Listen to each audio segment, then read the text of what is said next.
임하댐은 2000년대 초 태풍 루사와 매미로 대략 4년 동안 탁수가 지속된 사례가 있었는데요. 당시 탁수 현상을 해결하기 위해서 2005년엔 정부 차원의 대책까지 추진했지만 올해 또다시 나타나서 가라앉을 기미가 보이지 않고 있습니다. 정동원 기자가 보도합니다.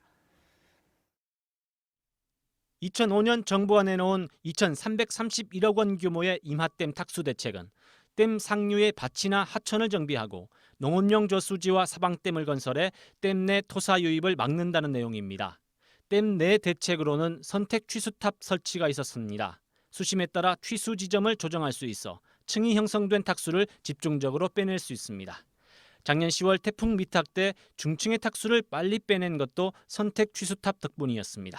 그러나 올해 태풍 마이삭과 하이선 때처럼 탁수가 한꺼번에 밀려 들어왔을 경우엔 이미 퍼져버렸기 때문에 속수무책입니다. 그래서 탁수 유입을 막는 게 관건입니다. 당시 2,331억 원 규모의 대책을 마련하기 위해 먼저 숫자원공사의 용역 발주가 있었습니다.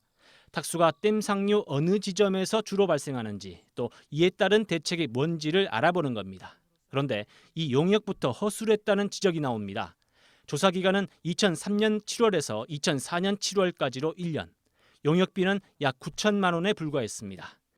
2002년도 태풍 루사 때부터 제가 이 용역은 빨리 시급해야 된다라고 했는데 그러기를 거의 1년을 끌었어요. 처음 경험하는 탁수라는 자연현상의 원인과 결과를 파악하기엔 부족하다는 겁니다. 자료의 축적이 필요하거든요. 근데 불과 1년도 채 못된 사이에 대책까지 내놓는데 무리가 있고 이래서 이 용역을 기반으로 만들어진 2,331억짜리 대책 역시 급조됐다는 비판이 나옵니다. 탁수 유입을 막는 게 관건인데 이와 큰 상관이 없는 농업용 저수지와 사방댐 설치에 1,185억 원이나 들어 절반을 차지합니다.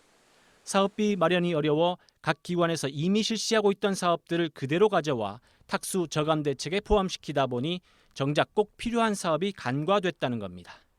이 대책이 얼마나 효과가 있었는지 알기 위해 이후 3차례에 걸쳐 용역이 진행됐는데 2016년에 나온 최종 결과는 사방댐 사업 24%, 소하천 정비 19%, 밭주변 정리 사업 38%, 밭기반 정비 사업 31%, 고랭지 빗점 오염 저감 사업 17%로 분석됐습니다.